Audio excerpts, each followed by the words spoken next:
Hi, good people of Bradfield. It's a bit late at night here, but just had a call with Professor Lesley Hughes. It's been a great pleasure to speak with her. She was part of our Bradfield In Conversation Zoom series back on September 6th with Dr. Fiona Fu. And Lesley kindly agreed to give us a little of her time and expertise to help us understand from a highly qualified perspective what was, and more poignantly, what wasn't achieved at Glasgow on behalf of the Australian people. So just to remind you of her qualifications, Lesley Hughes is a distinguished professor of biology, an ecologist whose main research interest has been the impacts of climate change on species and ecosystems and the implications of climate change for conservation. She's a former lead author in the IPCC's 4th and 5th assessment reports and a former federal climate commissioner and now a councillor with the Climate Council of Australia. So I started by asking Lesley whether she could tell us about the pluses and minuses of COP26 as a whole. What were the signs of hope from other countries before we look at our own performance? And as technology is wont to do, it has a mind of its own. And so she's coming in at the next clip here with her assessment of what the degrees of warming are going to look like for us. So have a listen to Lesley. The new pledges made to COP26, they still get us to a warming of about 2.4 degrees. Now that's better. It's an improvement on the pledges to the Paris Agreement, which was going to get us to somewhere between 2.7 and 3. So 2.4 is better than 2.7, but it's still a very, very dangerous level of warming. It still dooms many low-lying countries in the Pacific, for example, to going underwater, and it still dooms us all to ongoing escalation in extreme climatic events. So the pledges were not nearly enough. On the plus side, there were a few interesting declarations during the meeting. These are non-legally binding, but nonetheless, at least an indication of ambition. One was the Global Deforestation Pledge, aiming to end and then reverse deforestation globally by 2030. And of course, that has biodiversity benefits as well as carbon benefits. Another was the Global Methane Pledge, which has an aim to reduce methane emissions 30% by 2030. And methane, of course, is a very potent greenhouse gas that is escalating rapidly in the atmosphere. So it was good that there was a recognition of the role of methane, not just CO2 in the problem.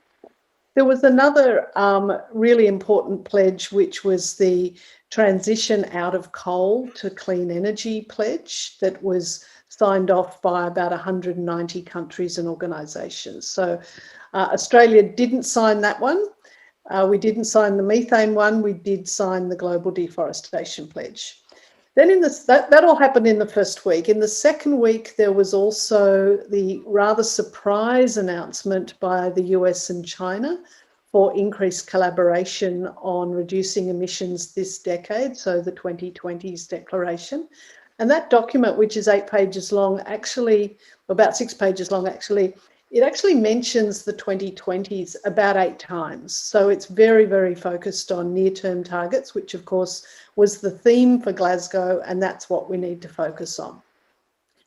In the final text of what's been called the Glasgow Climate Pact, there was sort of some good ambition, but not as strong language as many would have liked to have seen. So, for example, on the plus side, for the first time in 26 years, the words coal and fossil fuel subsidies were actually mentioned in terms of them being bad and having to go.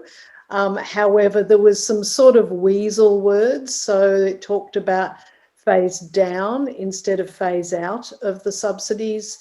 It talked about inefficient fossil fuel subsidies as if there are efficient ones. And it talked about the need to get out of unabated coal power rather than just coal power. So that sort of leaves some cracks open for, those countries that think carbon capture and storage is the way to go. But the other good thing about the text was that it committed all of the parties to come back to the next COP in Egypt in this time next year with stronger 2030 targets. So, they have to revise and strengthen the current targets. So, whereas under the Paris Climate Agreement, the idea is that countries come back every 5 years to review, that's been strengthened by saying, because you didn't do as good a job as you should have this year, you've got to come back in a year and do it again. So, a mixed bag. There was a lot of talk about global climate finance. It's not my expertise, so I won't say too much about it. There was some progress made on that as well, but not enough. But look, I was in a Zoom meeting at 7 o'clock this morning with a climate investment company, and some of the principals of that company, who are extremely experienced in this area, felt that there was real positive progress made by Glasgow, and it's a much from a business investment perspective. And so this expert, who I won't name, regarded Glasgow as being actually a very exciting transitional moment. So that's encouraging, somewhat surprising, and I look forward to hearing where that goes. In terms of the Australian government's response, where would you say we're at?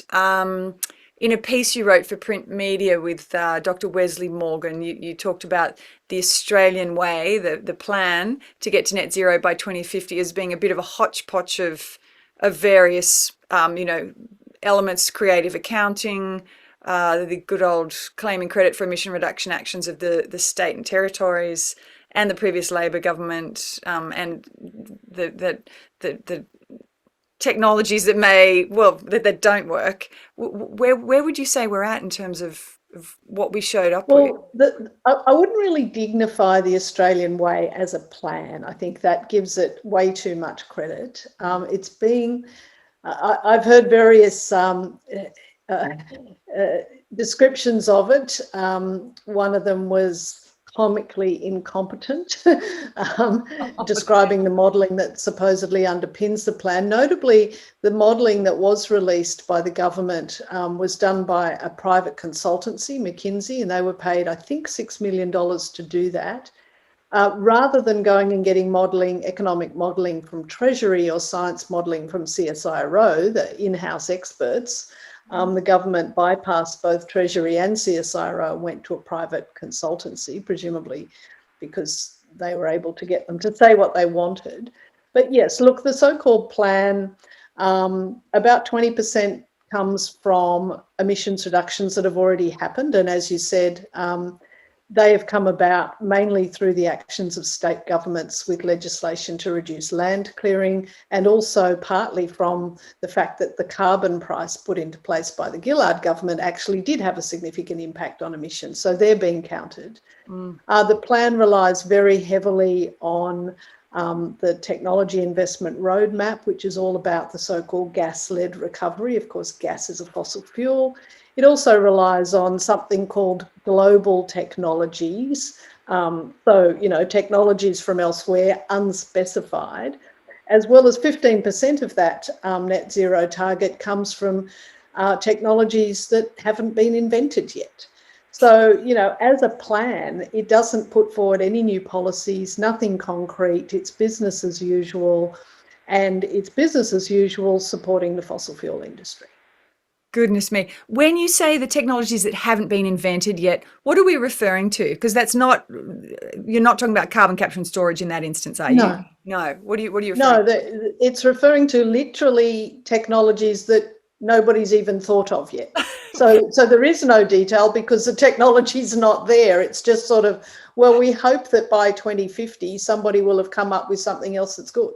I see. So it's just wishful thinking. rather than actually doing, we cannot get to net zero without transitioning out of fossil fuels. There's nothing in the so-called plan, and there's nothing in the government's rhetoric about doing that. They are determined to pull every molecule of coal and gas out from underneath Australia for as long as somebody will buy it, for as long as they possibly can.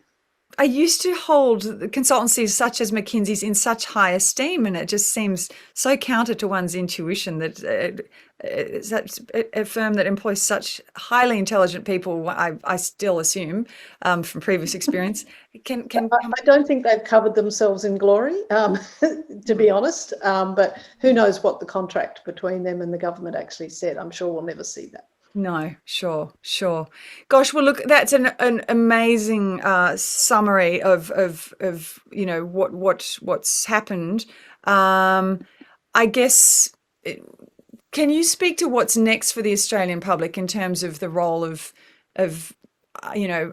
our, how can we take this forward? How can we get what we need, particularly now that this tighter deadlines come in, which is a good thing for us, really. Egypt, we've got 1 year to make some changes. What are your thoughts on that?